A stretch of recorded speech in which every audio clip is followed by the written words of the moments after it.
Reciba cada uno de ustedes mi más cordial bienvenida. Quien les habla es Anthony Joel González Pacheco, docente responsable de la experiencia curricular de neurociencia y aprendizaje. Mi función es poder orientar en el buen desarrollo de esta experiencia curricular.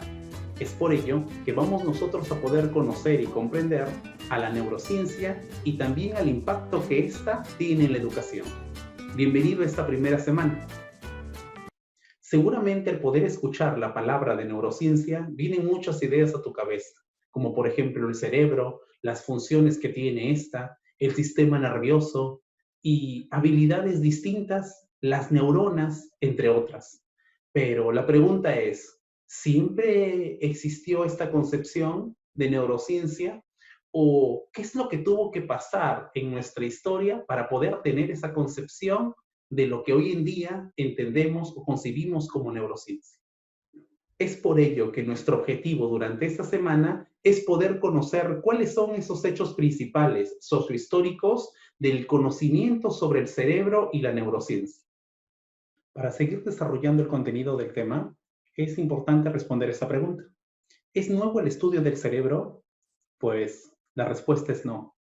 Hace más de 2000 años se viene desarrollando este estudio, pero si analizamos un poco, existen culturas preincas en nuestro caso, como también otras civilizaciones que empezaron a tomar importancia y también a practicar en este órgano importante en nuestro cuerpo, que es el cerebro. Por ejemplo, tenemos aquí a la cultura paracas. La cultura paracas, tanto como la civilización egipcia, practicaron las trepanaciones craneanas.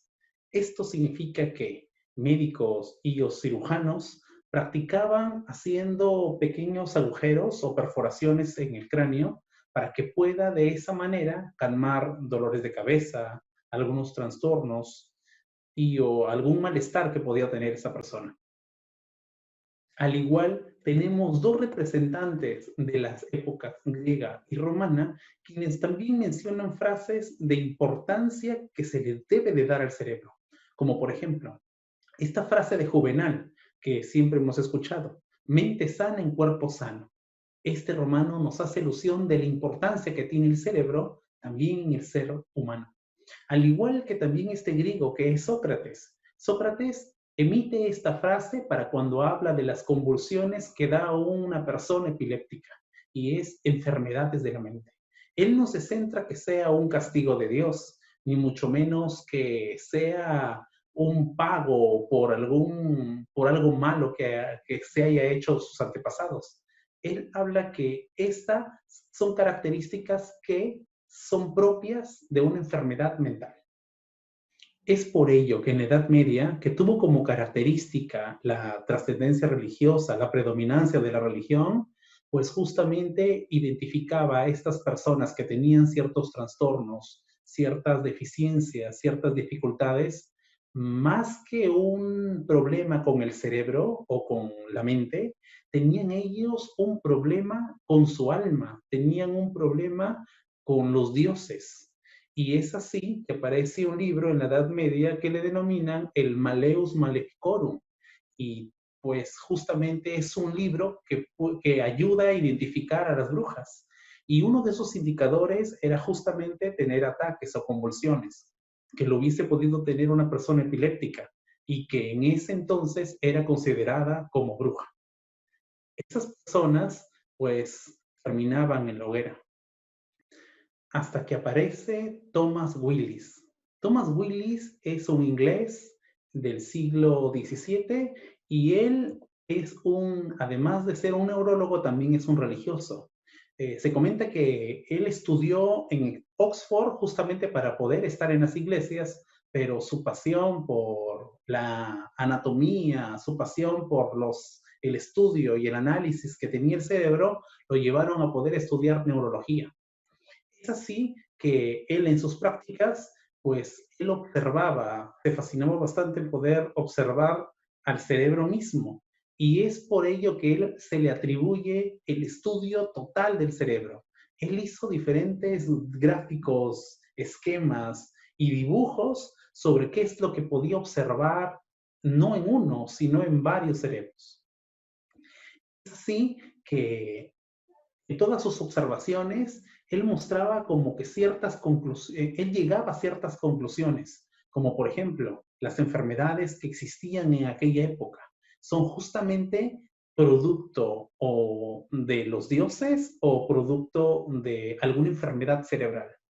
Es por ello que, para no sentirse siendo el religioso, ser como que un revolucionario en aquella época, pues él decidió diferenciar a dos almas. La primera se le denomina un alma mental, que es la que tiene que ver con la religión y la idea de Dios. Y la segunda es un alma corporal.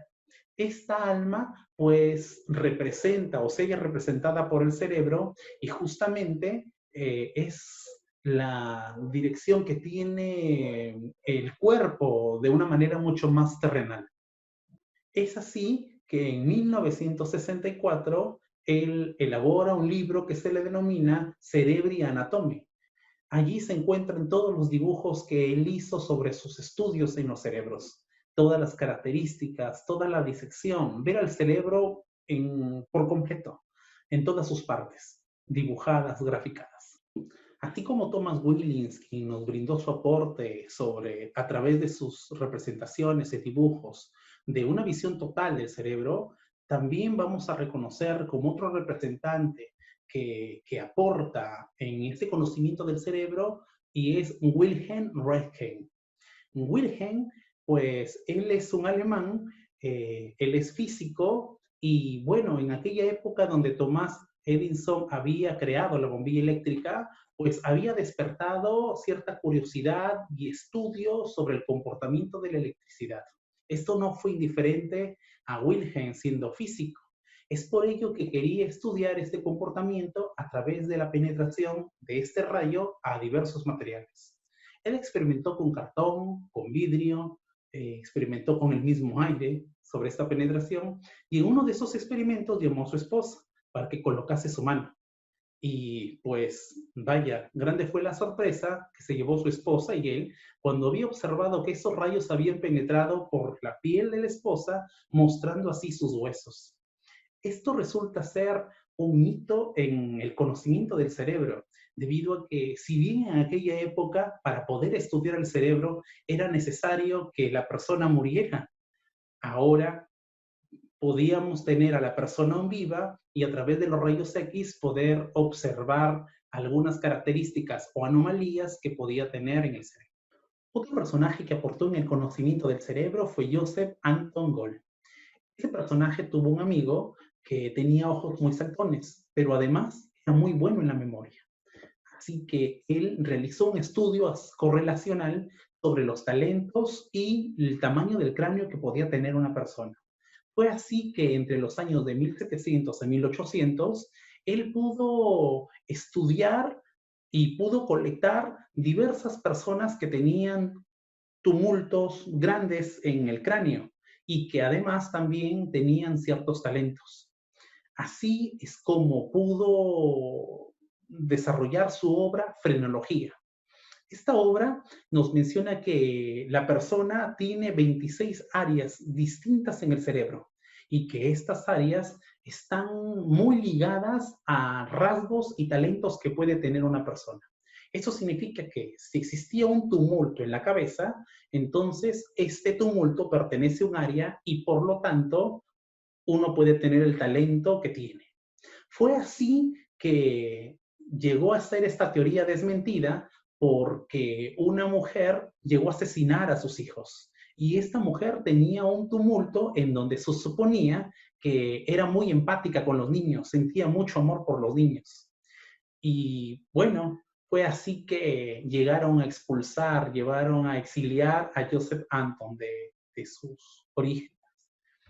Así, sin embargo, es considerado Joseph Anton Gold como el padre de la localización central, ya que este puede darnos inicios sobre la existencia de diversas áreas de sistemas neuronales que permiten ciertas funciones en el cuerpo, como por ejemplo el área del lenguaje, el área motora, el área visual, entre otras. En el siglo XVI eran muchos los estudiosos quienes practicaban la disección. Esto significa de que estudiaban los cerebros, la estructura del cerebro en diferentes cadáveres. Se tenía por conocido eso. Sin embargo, se necesitaba conocer cuáles son las áreas que permitían la visión, el movimiento, el habla.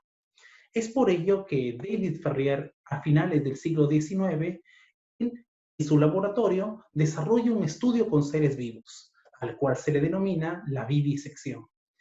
Se encontraba en desarrollar sus estudios haciendo ciertas lesiones en el cerebro de los animales y a la larga poder observar qué falencia o qué dificultad tenía ese animal a causa de esa lesión en una zona específica del cerebro.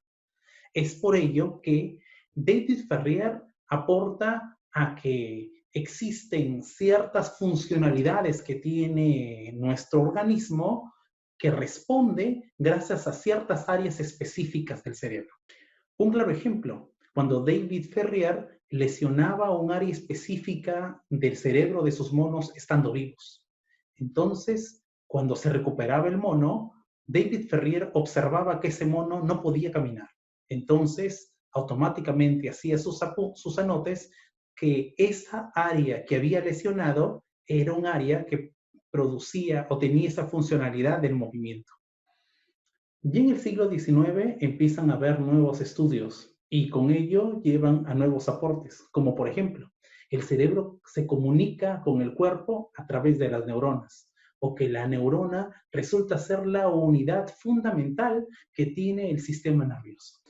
Como hemos podido nosotros ver, la historia está demostrando que existe todavía un gran desafío sobre el conocimiento del cerebro. Y es que hasta ahora, en la actualidad, se vienen desarrollando diferentes estudios sobre el comportamiento del mismo.